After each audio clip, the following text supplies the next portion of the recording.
Hi everybody, Mario-Francisco Robles, MFR here with you, and it's time for the official Fanboy review for Universal's The Mummy.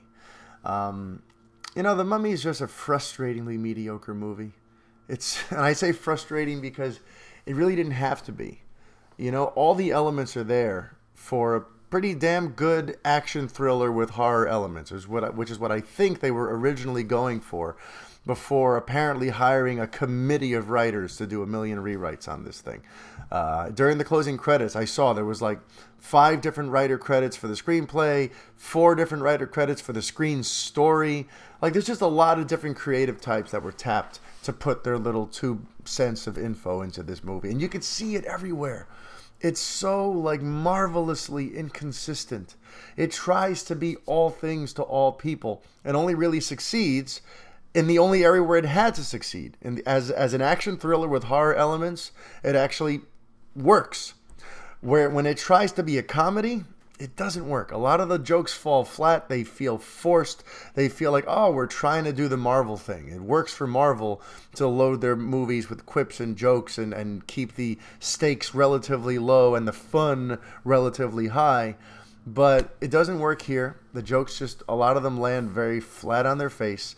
And it also tries to be a love story. A lot of times the romance, the romantic subplot at points in this story become very important, very integral to getting you involved in what's going on. And the problem is that Tom Cruise and Annabelle Wallis, who plays Jenny Halsey, they have zero chemistry. They have absolutely no chemistry. And that's a killer, because towards the end, some major things happen where you're supposed to feel something because you care about the two of them. And you really don't. The two of them as a unit, it doesn't really work. There's no chemistry there. And it's a shame, because had they just stuck to keeping it an action thriller with horror elements, I think they would have been just fine. Alex Kurtzman is, I think he deserves, a nice little round of applause. This is his first movie, and it actually doesn't look like it's his first movie. It's a very beautifully shot film. The production design and the production quality is very, very high. A lot of the action sequences are staged very well, and the whole thing does feel kind of like a cool summer thrill ride, which is what I think they ultimately wanted. But unfortunately, a lot of it is just undone by a story that is too inconsistent in its tone, characters that are too they're not fleshed out nearly enough. And you kind of get the sense that a lot of stuff either got rewritten or left on the editing room floor. Because, for example, with Tom Cruise, let's just, I'll only deal with Tom Cruise's character, because I can say this across the board, but since he's the main one, this is the most glaring example of what I mean by things just sort of being, inconsistent. Or at least just something's missing. So he's got this arc where we're led to believe as an audience that he's a bit of an a-hole, that he's a prick, he's a scoundrel, he's selfish, he's a bad guy who throughout the course of this movie sort of finds his better qualities dig deep down inside of him, and eventually kind of becomes the hero and becomes a sort of self-sacrificing hero. And a lot of the drama of this movie is sort of built into that idea that he's finding his true inner hero after being a real prick. But the problem is we never see him being a prick.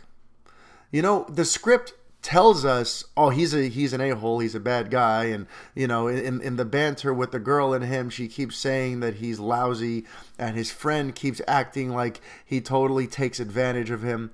But the problem is, from the beginning, we see him rescuing the girl, we see him rescuing his friend, we see him doing selfless acts and basically being a likable thumbs up sort of scoundrel guy. He doesn't do anything that you wouldn't see Indiana Jones do. You know what I mean?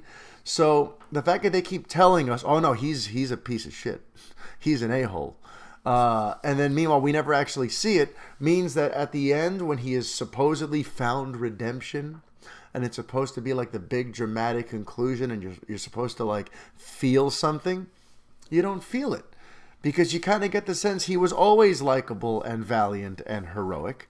So this stuff at the end is not surprising. and his character never really went anywhere.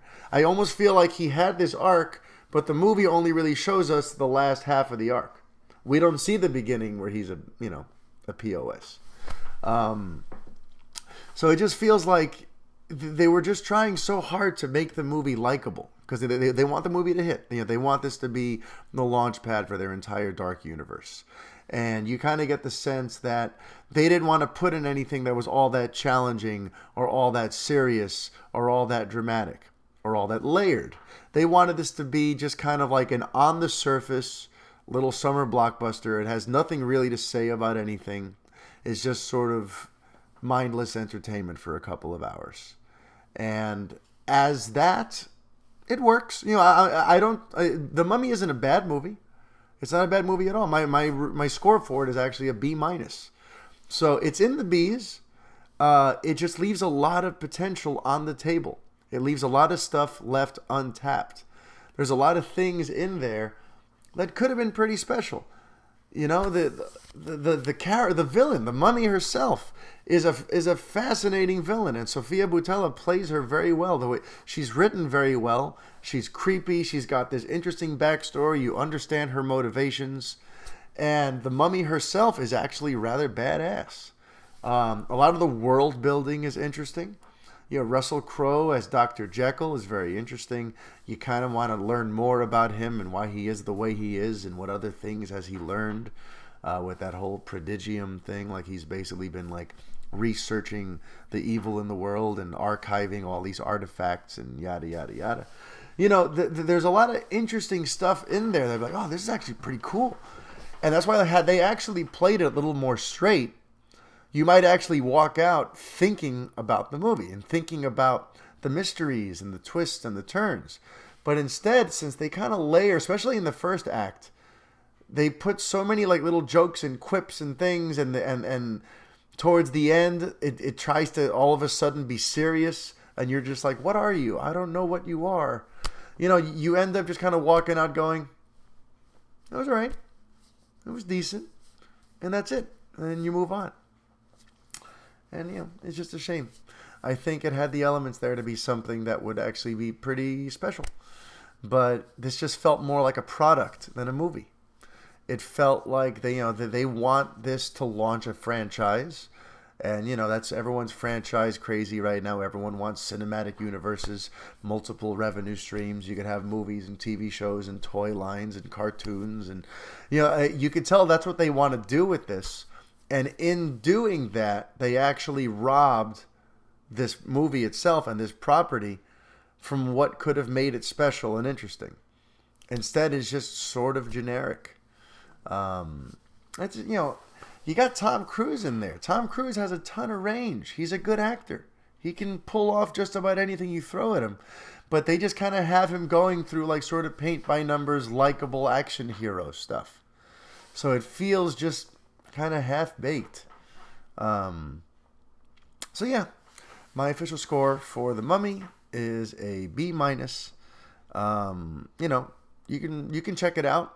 It's harmless and it's not bad. So if you're looking for just a couple hours to spend in the theater and just kind of have a little bit of a thrill ride, go check it out. And in terms of the thrill ride too, like those are the kind of scares it has. It feels like the kind of scares that you would experience on a roller coaster. Those scares, you're like, oh God, what am I doing? And then when it's over, you go, wow, whew. And then you move on. Your heart rate comes back down to normal, and then you're on to the next ride. You're on to the next thing. It doesn't have the kind of scares that like a classic horror movie or a more traditional horror movie would have. The kind of scares where you're like, I'm going to sleep with the lights on tonight because that shit was creepy. It doesn't have that kind of stuff. It's just basically kind of thrill ride scares. But for what it's worth, as an action thrill ride with horror elements, The Mummy would have been a pretty damn solid movie. Instead, it's a mishmash of everything, and it's just sort of a diluted experience. So, proceed at your own caution. Thanks for watching.